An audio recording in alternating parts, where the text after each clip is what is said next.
Good morning, everyone. Welcome to Satsang. Let's make some silence first.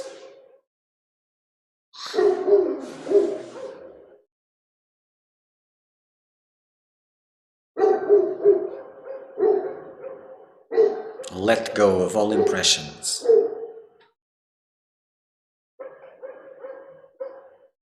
Opinions.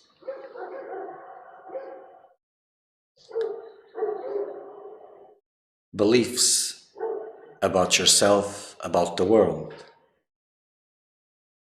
Know that you know nothing.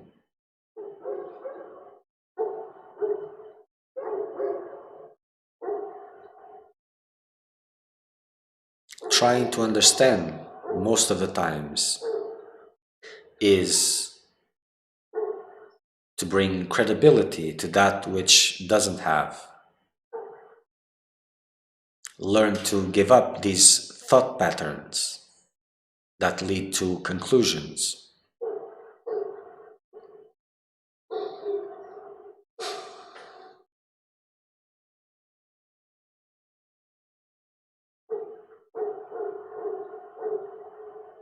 And always go back to silence, go back to stillness, and stay there.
Okay, so reminding everyone that we use WhatsApp as a means of communication. If you have questions, you can send it through the number that appears on the comments. Soon this number will change and we will have to give another number because we lost this one. But now it's still working. So then we will inform in the Facebook pages, well, all those places, Instagram, Facebook, all that. And another thing is the videos. They are having subtitles in different languages. For those who are from India, please give a look at the satsangs if you have interest, of course, and see the subtitles. Well, it's not translated by an Indian. It is translated by a program, and in some languages it's quite good, more or less 90 to 95% good translation. But in Hindi, I have no way of knowing it. So the last satsang, the previous to this one, has already subtitles. It's a different language, in Spanish, Portuguese, German, Arabic, Chinese, Japanese, and don't remember anything else.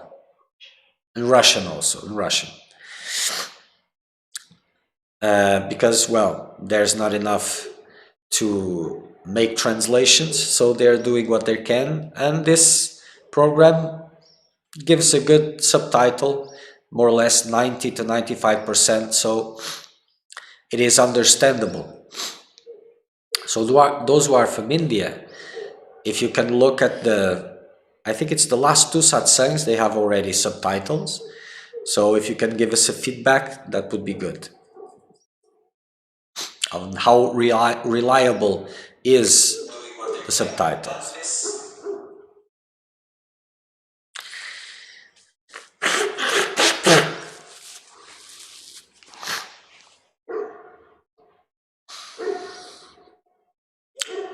Okay.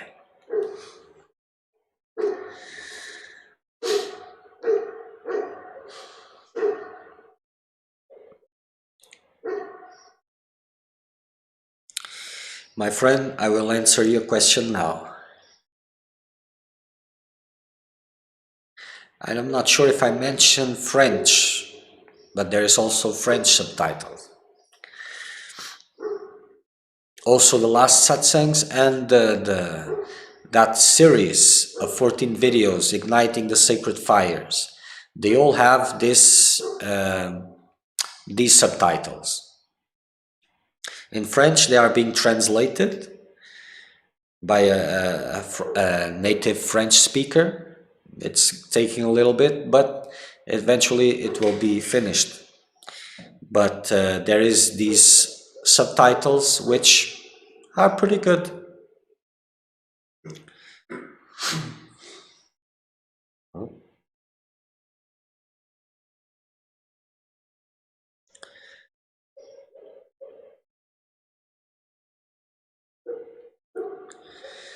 Okay. Hello, Sriman. First of all, thank you for your previous answer, or I take the measure of my errors. My question will relate to the position in meditation.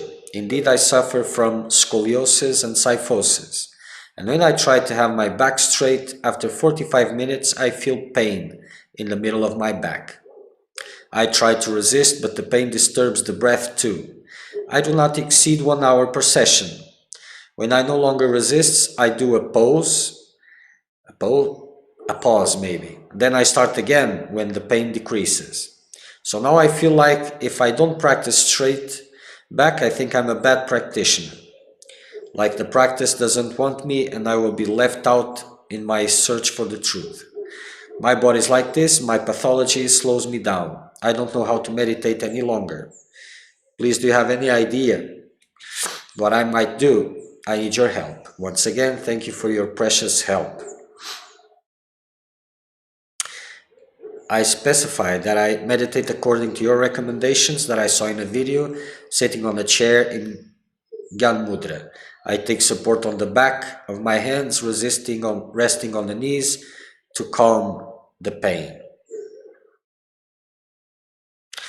Well, nobody is left out, especially by no pathology that cannot stop a seeker of truth. It doesn't.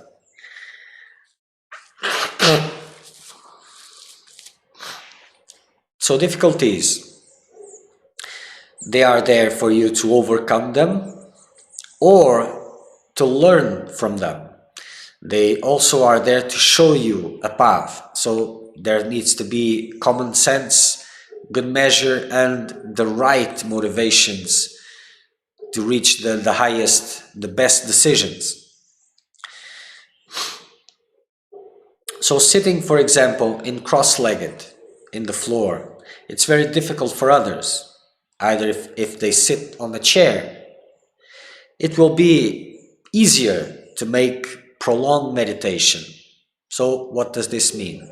It means, for example, that you could be wrestling with your knees, for example, and instead of deepening your meditation, you will eventually find discomfort, yes, for sure, and pain, they will be there. But instead of wrestling with your knees, you can sit on a chair and you will face those discomforts later on, after more time of sitting meditation. But you could spend there many years struggling with your knees. So the same, if you're finding a difficulty that it's difficult to overcome, you have to adapt your practice to it. So you have sitting meditation, but you have mantra chanting also, which is very effective, very good practice, and it doesn't really depend on the sitting. The sitting is important, don't, not a doubt about it.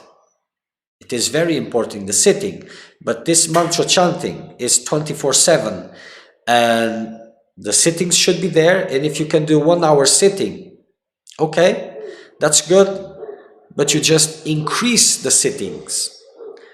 Instead of 1, 2, 3 sittings, make it 4, 5. Make the best use of what you have. Also, there are some exercises, some asanas to work on the spine with, how do you say this? Forward bending, backward bending, to the side, especially staying to that side, which contradicts more that kyphosis. This helps.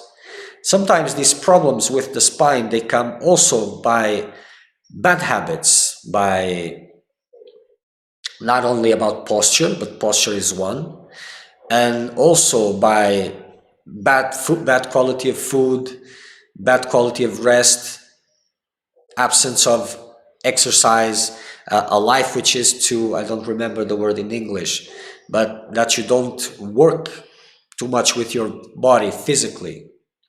And this creates problems, all sorts of problems. Even if you gain weight, this brings tremendous pressure on your spine. So to increase meditation, for example, one need to decrease food. And as you decrease food, you will lose weight and the posture becomes better and better and better. So there are lots of aspects that need to be looked upon on that particular situation. Your practice is telling you something. You want to increase the sitting time and you're having difficulties. But those difficulties are trying to show you something that needs to be corrected. So either you can do more sittings, for example, but also changes in food, what you eat, more light foods, and this will make you lose weight. And by losing weight, you will see that this will make your sittings longer with less discomfort in relation to this situation, because, well, discomfort is unavoidable. Either it comes from there or it comes from somewhere else, but it will come.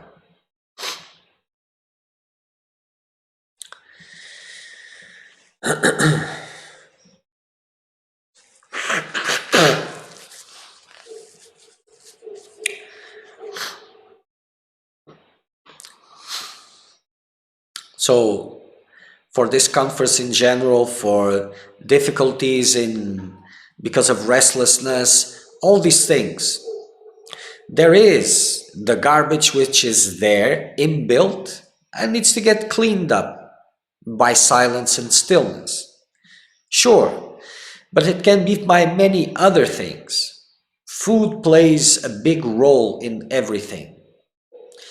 It is one of the biggest players in this sense that the food, the taste, is a big one. It drives a lot of energy and brings a lot of restlessness and can disturb a lot. By the wrong types of food, for example, your body becomes denser and denser and denser and problem starts building up. By changing the food, eventually you will lose weight, for sure, or else the change has not been for the better, and the sitting will become better and better and better. So some exercise to that situation. But even for others that don't have this problem, in the beginning, in the end of the meditation, just twisting the spine one side to the other, forward, backward bending, and sideways also. This is very good to keep the spine healthy, and it is a need for this work.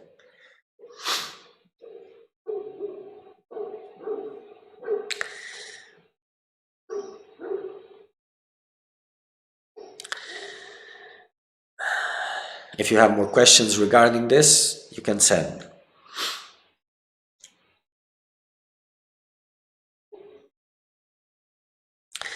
I will answer your question now.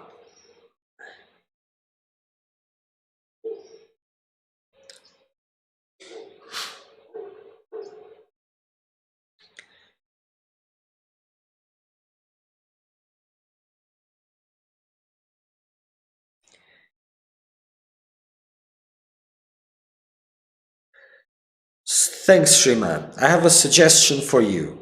Can you create a virtual meditation group where I can sit and be with every other truth seekers and having to listen to background music or mantras as you spoke today? Well, when I was speaking about mantras, I was talking about singing the mantras either loudly or mentally, not listening from the outside. This is different. As for the group of meditation, well, you need to understand something.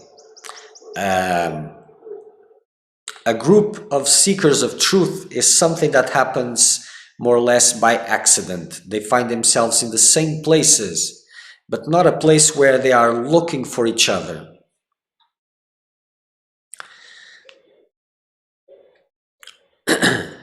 Because when they are looking for other seekers, it means that, well, things are not in the right place yet. And to the mantras, let me read the rest, it's better.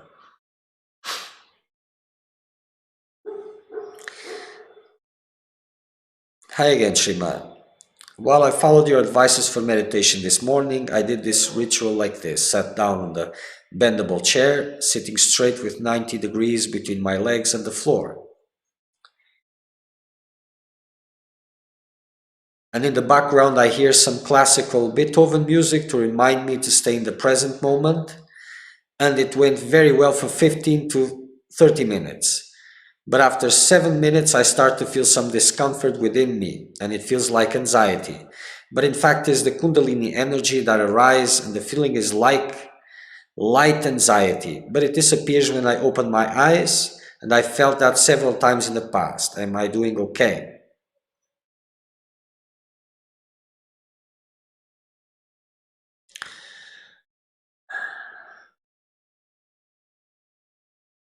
Okay.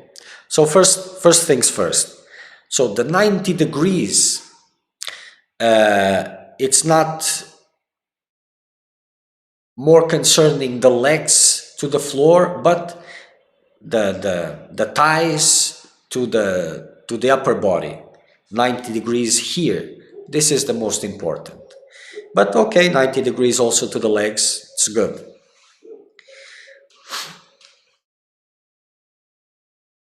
As for this music in the background, well, my friend, let me tell you clearly, this is not meditation yet. That music in the background, it is keeping your mind dense, gross, and it's not letting you go deeper. To go deeper on meditation, you need silence. Silence. As your mind is focusing somewhere outside, it's not going within. It's not deepening. So it is superficial meditation. And this, for what we are talking about, is, well, nothing. And these musics that stimulate, especially these emotional aspects, this classical music, it takes you on a journey. Ooh, it's not good for meditation. For example, if your mind is too agitated, then these types of meditations, they can help you to, well, to focus a little bit more, but that doesn't mean this is meditation. Not yet. As for the rest, I understand it could be funny. This could be funny, but it isn't. I understand where this is coming, but it is a picture of how things are in this moment to seekers. I'm going to tell you a story, no names, of course. So privacy is maintained. About a seeker, or a supposed seeker, that was having some itching sensation, some moving, feeling some moving on the lower side of the body, sitting in this position, in meditation position. And it was feeling some movement there, and they thought, oh, Kundalini must be coming. And then it found out it was ants crawling into the body, no Kundalini. And another situation with the same one, it was a good one, was that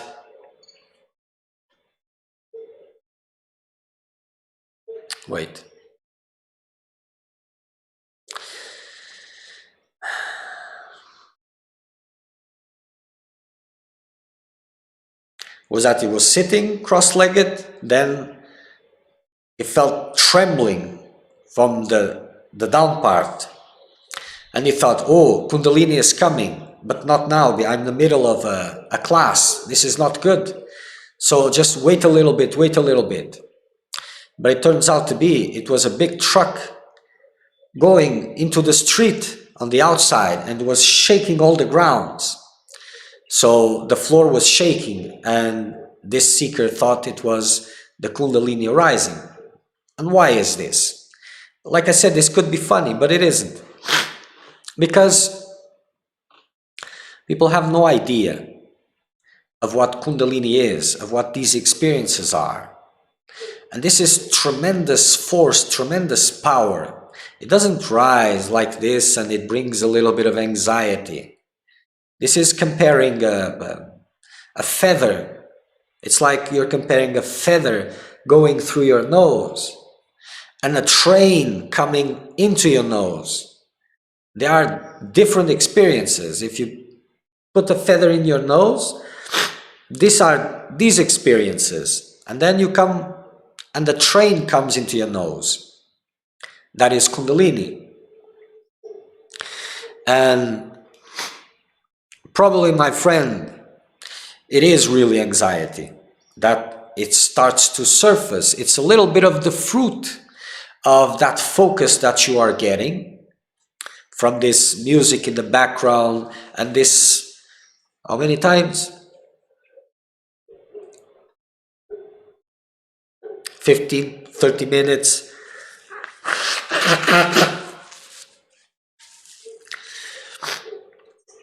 And as this, whatever focus you are getting from this practice, this is bringing or starting to bring really anxiety. Because this is what happens with serious meditation. The first things that come up is anxiety, fears, discomforts, all of these things. With time, it's not immediately. This is why people meditate 5 minutes, 20 minutes, 15 minutes, 30 minutes, not more, because if it increases, then things start to move. And it's much easier to see, it's much better to see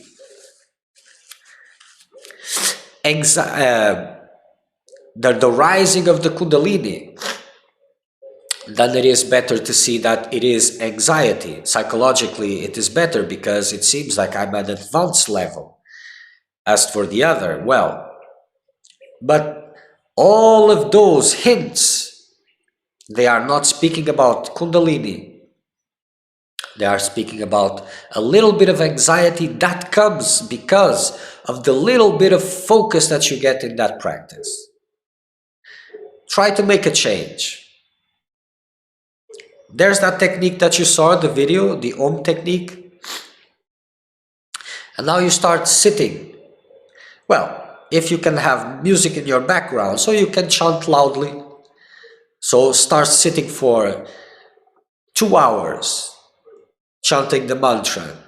At least 1 hour loudly, then half an hour softly, then 30 minutes silently. And let's see what happens. And for sure, as time goes by, you will see more and more of that anxiety arising.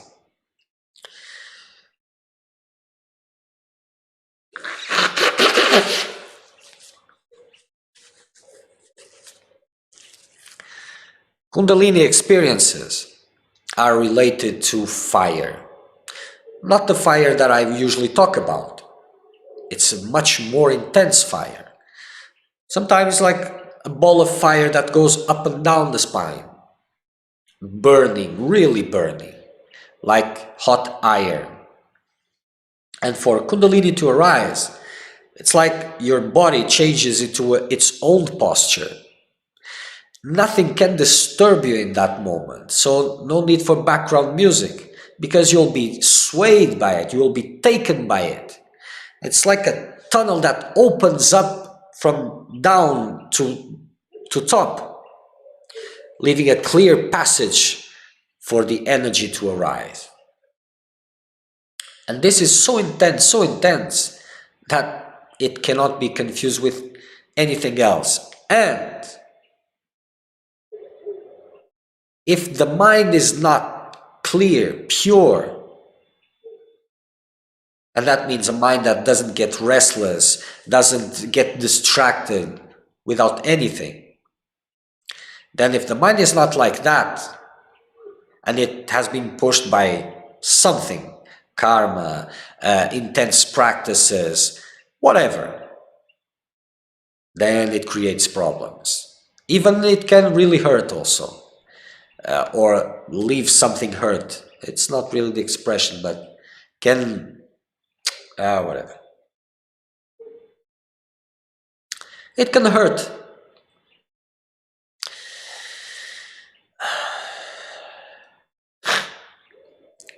So the intensity of it, it's much stronger. So if you try this technique at least 2 times a day, 2 hours, like I've explained, then you will see that anxiety increasing and increasing. And you will need to go beyond it. So all the hints that are there, they don't speak about Kundalini, for sure. If you still need some background music, not to distract yourself, and having the background music, that is distraction, complete distraction. So instead of occasional distraction, you're going for complete distraction. So I understand that you have built some ideas about this, your practice, but test this. Test this kind of meditation like this. No music. And if you're having a hard time focusing, do the mantra, the Om mantra, like I've explained. 2 hours. 1 hour loudly, half an hour soft whispering the mantra, half an hour mental chanting. And we'll see.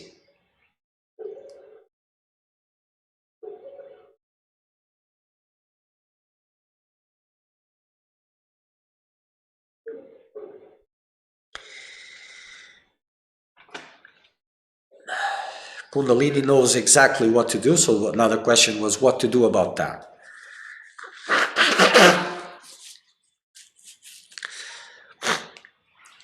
When that experience comes, if it comes, well, don't worry, because Kundalini knows what it's doing, the body knows, it has many different functionings, and for that specific, it has also a functioning of its own. Many asanas, mudras, they try to impersonate the experience of the Kundalini. Try to activate it, but it goes on its own. So no need to worry about what to do. What you need to worry now is about making that meditation serious, because if you have a serious intent, well, your meditation is not on that seriousness, so it needs to improve a lot. The distraction that is on your mind, the restlessness that is on the mind, it's not a restless mind, it's a mind full of restlessness. They are different things.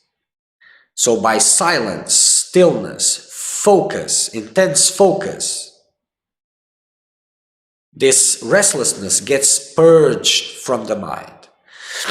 If you take it by granted, oh, my mind is like this, so I get just a technique that fits, I can practice a little bit, but you're not moving away from your world. Spiritual practice is like an ant's work. It's bit by bit, focusing 24/7 in every little detail and persisting.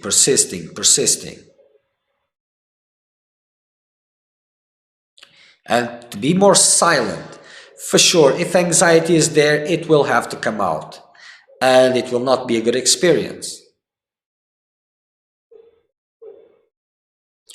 And the only thing there is to do is to focus on the technique. That's the only thing to do. After you have taken care of the posture is in the right place, like was explained in that video, then it's about focusing on the technique. And all that restlessness, anxieties, then fears will start to be pushed out. And make no mistake, it will move what you call your life and the characteristic circumstances of your life. It will, for sure. Because all these things are connected.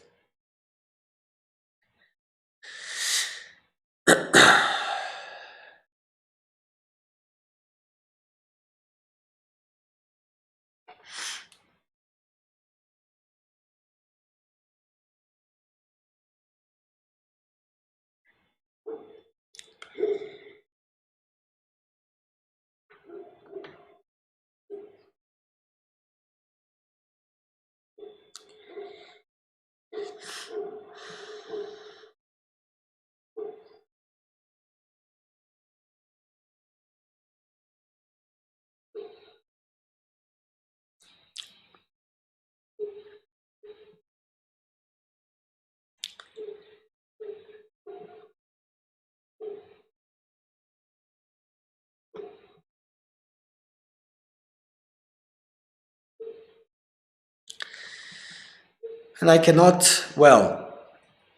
speak enough of the diet issue. It's not by accident that yogis are thin. When they are practicing, their bodies become very thin. And this is a must for meditation. Not that there's no exceptions, of course there are, but usually in this process of becoming more subtle, it tends to follow that way. So in modern days, with modern habits, what is called modern habits, making old practices, because these are ancient practices, they don't really fit together. Either the habits follow or meditation cannot increase. And the diet in this specific case, it plays a big role. For example, you're taking care of putting things more or less in its position, subtle food, this and that, and you're doing meditation, but then it comes this little appetite for a sweet and you just take a little bit of sweet. That's enough to break your meditation. Because meditation is trying to bring these anxieties, all these garbage to the surface. And that sweet pushes again under the rug. So with little details, you are undermining your meditation practice. People just don't know that. They only know that nothing's happening. They just don't know why. But usually it is a meditation that is not being practiced correctly. The technique, the posture, the attitude, and then the other habits during the day. They are countering the work which is being done in meditation. They are suppressing it, making it impossible. And then you just know that nothing's happening. Oh, I feel a little bit better. That's not really a good sign. People have this idea that, well, I'm starting to meditate, then I'll become more calm, nice, shanti.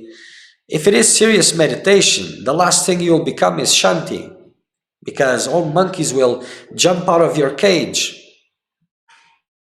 So this is why in the old days people would seek secluded places for meditation. They will learn the technique and they would go to a secluded place, because things really get nasty sometimes.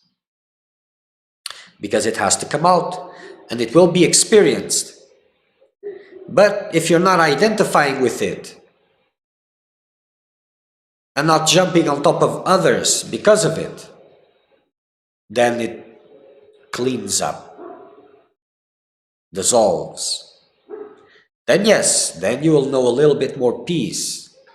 That little bit more peace will give rise to deeper noise, deeper restlessness that can have many faces.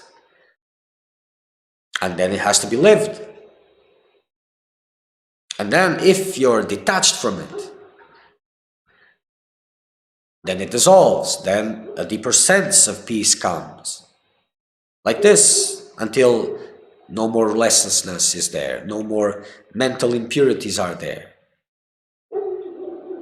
And for the mental impurities to go away, usually physical ones go first, emotional ones second, then the source of restlessness, of vasanas, goes last. It has to be deeper meditation for this.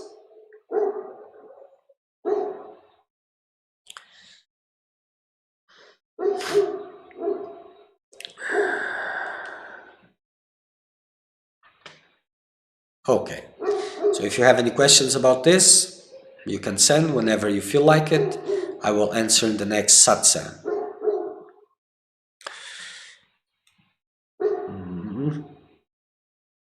Okay. So next satsang will be Saturday 9 o'clock in the morning, Brazilian time, UTC -3. Until then, make the best use of your time. If you have any doubts, well, you can send. I already said that. Okay, so continue. Pode ir.